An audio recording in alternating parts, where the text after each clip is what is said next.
Hey guys, it's Ashley and I'm coming to you from quarantine. How's it going? I hope all of you are doing okay, that you're staying safe and healthy, and that you are self-isolating as best as you can. We've definitely had to go to the store a couple times and it's been kind of scary to see people in like masks and gloves walking around. I hope that this will all be over soon. But for now, I thought that I would entertain you as best I can and try to get back on my video making groove with my February and March wrap up. But really, this is just my February wrap up because I read exactly 0 books in March. Actually, that's a lie. I read the first 200 pages of Queen of Air and Darkness and then got sidetracked because I started outlining a new project that I'm working on, so that never was finished.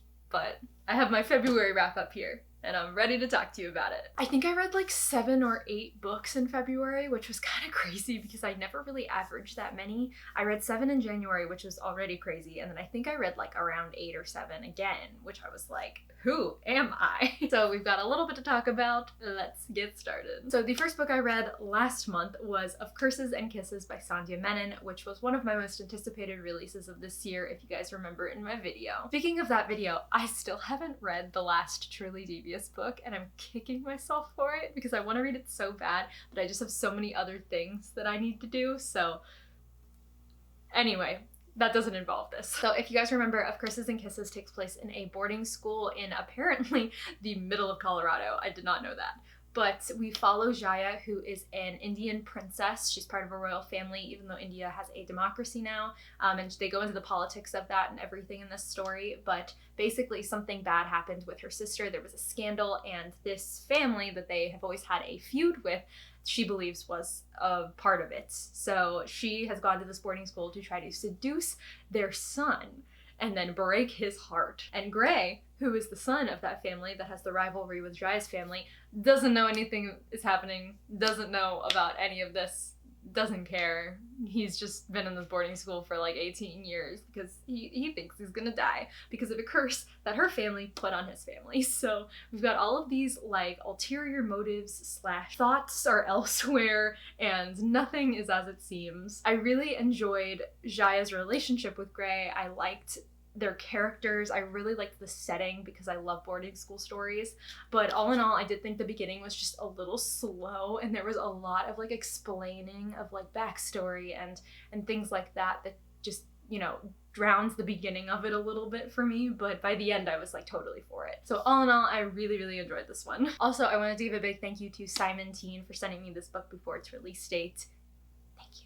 I loved it. So the next book that I read last month is an arc that actually doesn't come out until May, so we've got a lot of different timelines going on here, and that is Date Me, Bryson Keller by Kevin Van Wy. If you remember from my TBR, I think it was, I talked about how I wanted to read a bunch of romance stories this month, and this one did not disappoint in that department, let me tell you. So we follow this boy named Kai who is in the closet, and he is in high school. And so there's this boy named Bryson Keller who is the most popular boy in their high school. He's doing this dare where each week he has to date somebody new, and that person is the first person to ask him out on Monday morning. One day, something happens at school where Kai gets really angry and then is talking to Bryson, and something happens and Kai ends up asking Bryson to date him, and Bryson says yes, because there's nothing in the rules about a guy asking to date him. So they start dating, and the whole story takes place over the course of a week, and it's just really cute. I actually read this book in like 5 hours. I started at, I want to say like 9 o'clock at night, and I finished like early in the morning. I read it all at once. I just binged the entire thing. It was so adorable. I wanted to know what was gonna happen at the end. I wanted to know what was gonna happen with his relationship. Will it survive? Won't it survive?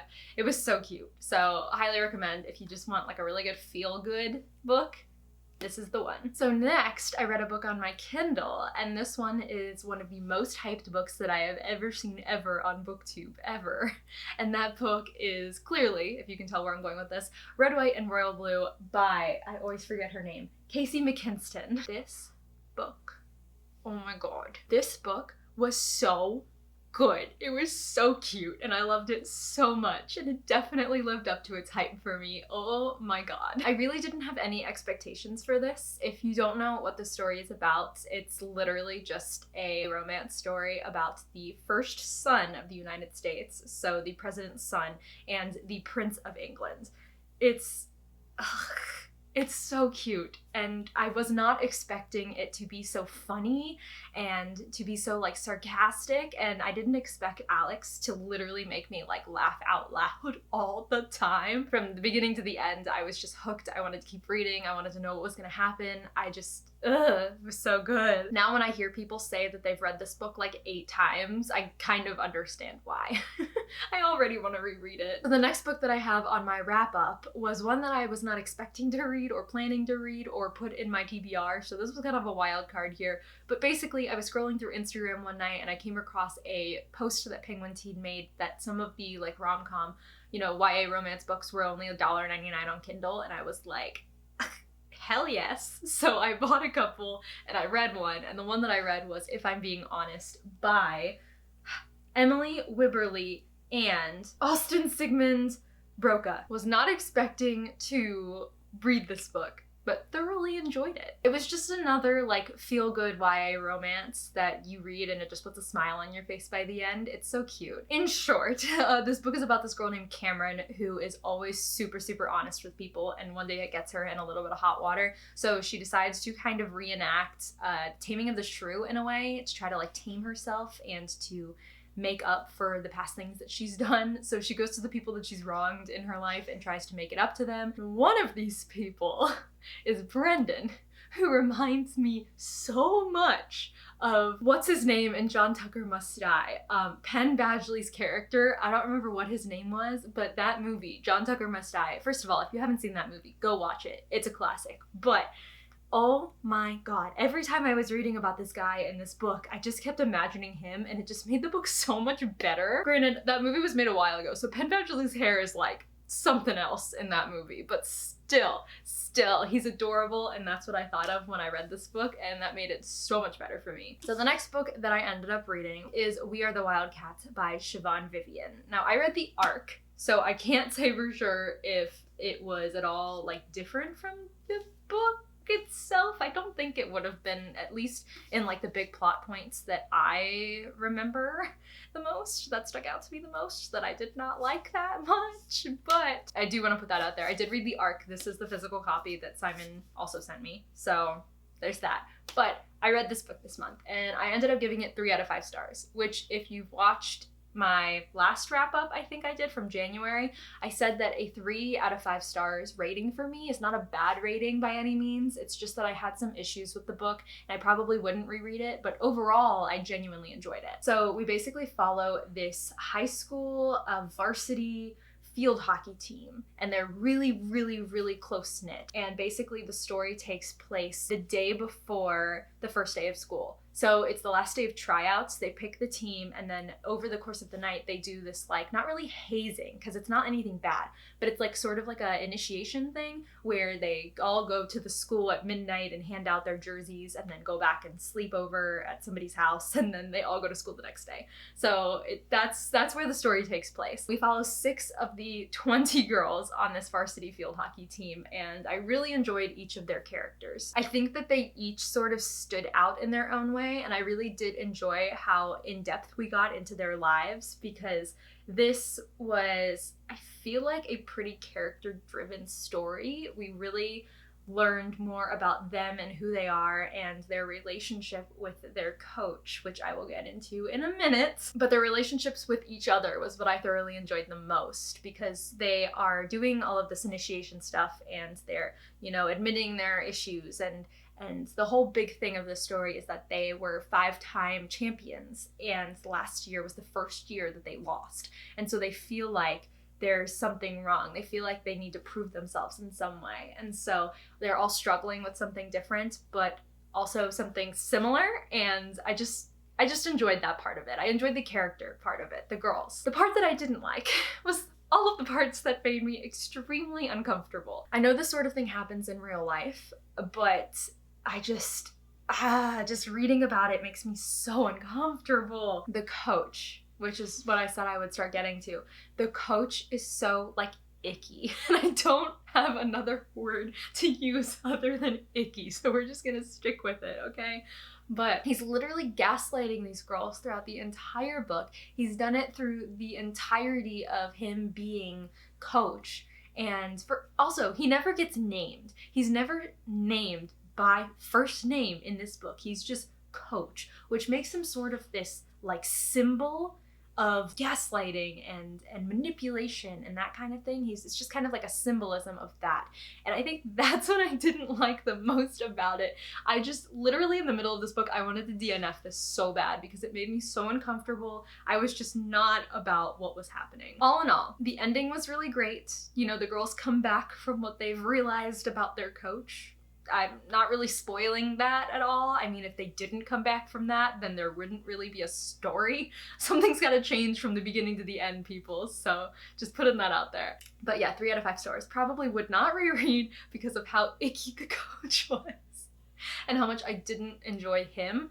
But I did enjoy the girls. Okay, so we've already realized that I've kind of gone off the rails of my February TBR, so this next read would not be surprising to you. But that is With the Fire on High by Elizabeth Acevedo, which was the last thing that I expected to read this month. Or last month, I guess I should say, for some reason. But I ended up actually going to the library for the first time in years, and I rented some books, and I read one of those books, and that was this one. If you guys have been on my channel for a while, you will know that The Poet X by Elizabeth Acevedo was one of my favorite books that I read the year that I read it. I don't even remember when that was, maybe last year or the year before. But I've been wanting to read this book since it came out, and I finally was able to, and I really, really, really loved it. The story follows Emily, and she is in high school. She's getting ready to go to college, but the thing that's different about her is that she has a daughter. So she's a 2-year-old daughter. She got pregnant in high school, and she has to struggle between deciding to follow her passion, which is culinary arts and cooking, or to get a reasonable job out of high school rather than going to college to pursue her passion to support her family. It was really, really interesting and insightful to be able to read from that sort of point of view. Also, Elizabeth Acevedo has a way of diving into a character and also giving a character a voice that like really makes you feel like you know the character really well. So if you want to read a really good book, pick up this one because it was really good. Also, all of the like references and mentions of food and everything in this story just like made it over the top great. Loved it so much. It made me so freaking hungry though. And so the last 2 books that I read last month were 2 that kind of coincide together. So the first of which was actually a reread, and that was Fangirl by Rainbow Rowell, which I needed to get back into that romance mood. I kind of took a break with Are The Wildcats and With the Fire on High, and I needed this in my life, and so I read it, and it was wonderful. If you don't know about Fangirl, where have you been? This has been like a booktube staple since I started, since whenever this book was published. But basically, it's about this girl named Kath who is going into college for the first time, and she reads fan fiction, and there's a boy named Levi, and there's something happening there, and it's just basically Kath trying to navigate her way through college and that kind of thing. So it's really good. It's really good. It's really cute. I love it so much. I will reread this forever. I love it. And so if you know about Fangirl, then you know the book that coincides with it that I'm about to bring up, and that is Carry On by Rainbow Rowell also. So Carry On was the book that I have never read, and I meant to read after I read Fangirl because it was already out at the time, but I never got around to it, and so I read it now. So I actually was expecting to like this a lot more than I did, which is kind of sad because I really wanted to like this, like 5 stars, love it so much, like so many other people do, but it was really just like a 4-star read for me. I did enjoy it. Don't get me wrong. That's not to say that I didn't enjoy it. I really loved it. I loved all of the characters except for maybe Simon. Sorry. I think the thing that I had with it, or not the issue, but like the thing that was stopping me from giving it like 5 stars was because this is technically supposed to be the last book in the Simon Snow series that's in this world. A lot of the story was kind of not really catching you up on what had happened in the past, but just like expecting you to already know it in a way. I don't know how another way to put it, because it wasn't, but it also was in my mind. There was a lot of the beginning that was like trying to catch you up on what had happened, and I would much rather have just read it all like Harry Potter. So I totally respect like that this was supposed to be like the last book in a series, and also this is not even like, it's so hard to explain. This is the fan fiction that Kath wrote in Fangirl. So this isn't even like the real Simon Snow book in this Fangirl world. This is Kath's version of the last book.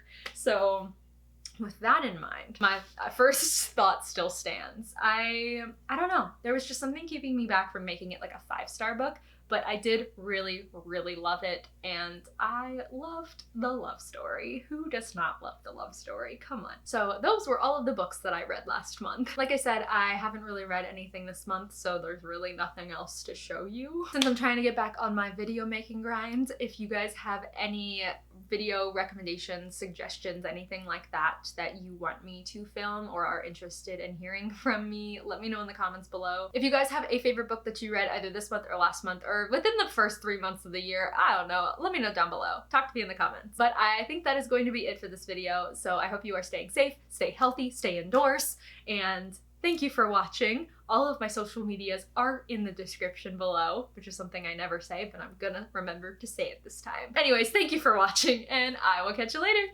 Goodbye!